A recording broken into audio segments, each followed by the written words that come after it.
So we're back again, and today's video might be a little bit controversial because I'm going to be talking about the most recent posthumous album released by Lil Peep's estate and possibly his final album ever. The hotly awaited and heavily hyped up project that's meant to be his magnum opus and his final full project that he somewhat completed during his life, and after all these years of waiting finally dropped on September 8th of 2023, 6 years after Lil Peep had passed away. But if you're not tuned in with Peep and his legacy and everything going on with it, you might have not even known this project came out because it wasn't that heavily advertised, there was no promo for it, nobody was really talking about it besides Peep fans. And to be honest with you, I think that was by design because I don't think they ever wanted this project to be a big hit on TikTok or top the charts or be the big project that finally brings Lil Peep back. I just think that it was meant to be one final gift to the Peep fans, you know, cap off his legacy, give them his final body of work, and finally just have all the projects that he completed or somewhat completed in his lifetime actually out there so people can listen to them and enjoy all the music that Peep has. I mean, of course, there's songs here and there that never came out. People are still trying to find certain songs, but the projects are now all released. But now that it's finally out, what did fans think? Was it the magnum opus of Peep's career, a true emo rap masterpiece, the best project he ever released? Well, no, it's actually kind of bad, to be honest. And that's not just me saying that, because a lot of people in the Peep subreddit are complaining about how it didn't sell well or it didn't sound that great, and they just don't know why. They're trying to speculate, and a lot of people are just blaming McConan, but I think there's a lot more going on there than most people know. So for a bit of context, this was a collaboration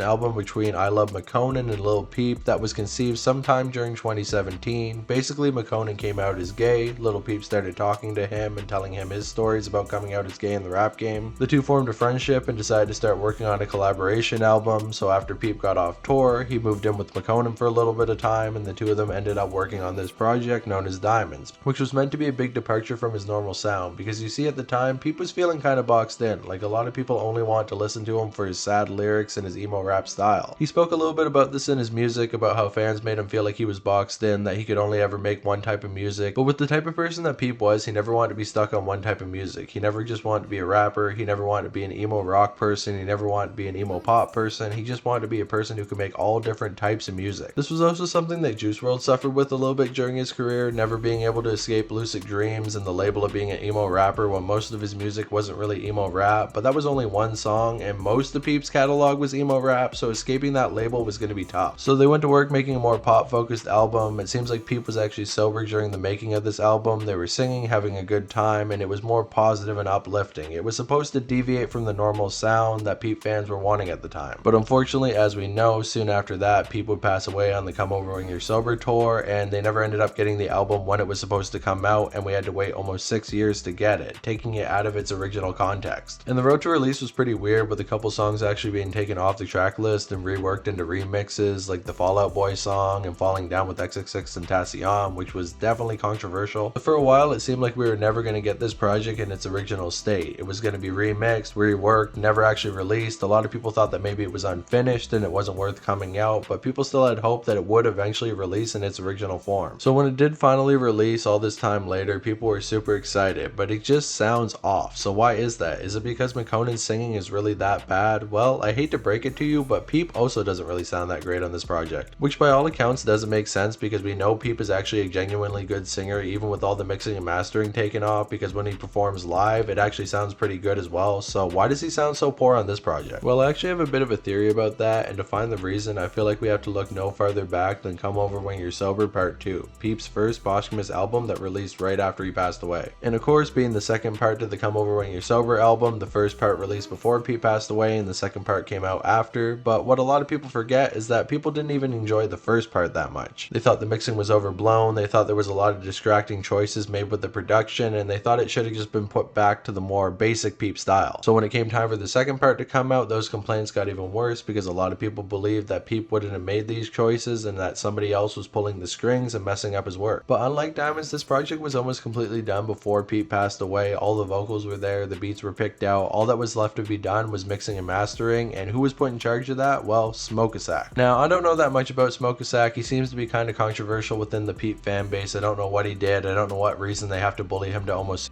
today, but they don't like him for whatever reason. But in a lot of ways, this makes sense for him to mix and master it because he was already working alongside Peep when the project was being made while Peep was still alive, so of course he had to make a couple of his own choices, but he mostly knew what Peep wanted for the sound of this project. So he did his best to make it as faithful as possible to what Peep would have wanted, and then when they released it, the fans of course hated it. The production sounded terrible, it didn't sound like Peep, it wasn't mixed well, you couldn't actually hear Peep's singing voice, there was too much auto-tune. All these complaints started to come out as time went on. At first people really seemed to like the project, or maybe was just happy that they were getting more Peep, but as time went on, it started to sour. Now in my opinion, I think this project would have sounded mostly like this whether Peep was alive or not. I don't know if it's because the label was trying to change the sound up and make it sound more professional, or maybe it really was Smoke a Sack, maybe even Peep wanted it to sound like this. And if you look at prior projects before this point, you can tell that Peep was already going towards the style. Like I know people like that real raw Peep from the SoundCloud days, Lil Peep Part 1 and all that, but ever since even Hellboy, which a lot of people consider to be their favorite Lil Peep project, he was already going for that more produced, more auto-tuned, more styled up sound, and there's nothing wrong with that. Maybe it went a little bit too far, but that's probably what Peep would have wanted to do. But that's just my opinion, and let me tell you, that's not a widely shared one within the fan base. It seems like most people really didn't like this project, and eventually as the years went on, they were able to convince the team to stop working on these highly produced projects and kind of peel it back, take it back to the more basic, you know, raw Peep. And for the next few years, that was perfectly fine because every album released was either a mixtape, something that was basically completed, a compilation album. There was no other project by Peep to come out that he finished during his lifetime. They were just putting out songs, doing different things with it, and the fan base seemed to be happy. If there was any production added to it, it was just a little bit of mixing and mastering, maybe adding a couple of little vocal things to it, but overall you really couldn't notice. It sounded mostly like how Peep would have left it. So when it finally came time for that other project by Lil Peep to release in its full form, being Diamonds of course, it came out half mixed, half baked, and just not really that well mastered. And in my opinion, that's solely placed on the back of the Peep fan base who hated Come Over When You're Sober 2 so much. They hated that overblown production, they hated the mixing, the mastering, the auto-tune, they hated all of that. It took away from Peep's raw, real vocals. So when they released Diamonds, they got it basically the way it was done, which wasn't finished. Because of that, the project comes out sounding half-assed. I mean, I know that people want things released in the way Peep would have wanted, but I don't think he would have wanted his project to come out half-finished. Don't get me wrong, I know this project is more meant for the Peep fans and they would have wanted the original mix eventually, but I think maybe they could have just done it up, you know, made it more official, released it in that way, and then the next month they could have put out the original release. So for people who wanted that, they could have that, but the album could have also sounded good on its official release. And I think this is kind of the double-edged sword of Liza having control over the legacy now, because of course she's in the subreddit, she's talking to Peep fans every day, and don't get me wrong, that's great, she's talking to the fans. She's a little bit older, she might not understand how this music needs to come out and what way it should, so she's talking to fans to see what they want. And of course she's not really going farther out onto the internet, she's just mostly staying in this Reddit, which is an echo chamber. So they're convincing her to do things that maybe she shouldn't do, and when it comes out that way, they complain and say, oh, I didn't want it this way, it sounds bad, it's McConan's fault, but they're the ones who actually wanted it that way in the first place. And the craziest thing about this project is I truly believe that if Peep had released it during his life in its original form, the way that it was meant to come out with the mixing that he probably would have put on it, these same fans complaining about his mixing and mastering wouldn't have even been his fans anymore. Because at the end of the day, this was a pop album. It wasn't meant to be an emo rap album about how he wanted to die and do drugs and all the usual stuff. It was more happy, more poppy, and it was meant to piss people off. And on top of just wanting to experiment with the sound, I feel like he was trying to use this project to knock off some of those old fans who only wanted that emo rap style, who wanted the sad drug talk type of music. I mean, people have been doing that for 4 or 5 years at this point, and that was definitely how he was feeling at the time. He liked making that music, he liked sampling that more emo style, but I feel like he was ready to experiment and move on, move into a more Post Malone type sound. But of course you're saying to me, what about the Come Over When You're Sober project? That's an emo rap album. Well, yeah, he was signed into a deal, he had to make that type of music, they signed him off of that type of music, so of course when they put out his first official album, they wanted it to sound like that. But I truly do believe as time went on, if Peep could have got away from the LA scene, kind of moved his way up and around to different people and started making different types of music, eventually he would have landed on this style and become more of a pop artist. But of course, passing away in the way that he did with the type of music he made and the whole aesthetic he had around him at the exact time that he was really in his full prime emo stage, he got a certain type of fan base to him, a lot of people flocked to it, and don't get me wrong, there's nothing wrong with that, but definitely recontextualized everything about Peep. So when it came time for this pop album that was supposed to break the mold to finally release, it was given to a fan base it wasn't meant for, that it was actually meant to completely reject against. They told people how to put it together, so it came together not that well mixed, not that well produced, not that well put together, and there's really nobody else to blame but the Peep fan base that rejected the Come Over When You're Sober Part 2 project so highly that eventually they shifted so hard on this project that it came out the way that it did. Which goes to show that it's good to listen to fans, but at the same time I feel like you need to put out a project the way that you want to do it, you should still talk to your team, do it in the right way, talk to fans, try to get everything you can and make the best of both worlds, but somebody's going to be pissed off no matter what. That's just my opinion on the project. Why do you think that it was bad? Is it really just because McConan is such a terrible singer that he ruined Peep's final project? What do you think? Definitely want to hear different opinions on this project because the overall discussion around it really hasn't been that much. A lot of people waited and waited and waited. When it came out, they didn't really have that much to say. So what do you think? Was it good, bad, poorly mixed, an emo rap classic, a terrible pop album, something in between, something all the way different? What was it? What do you think? Subscribe to the channel if you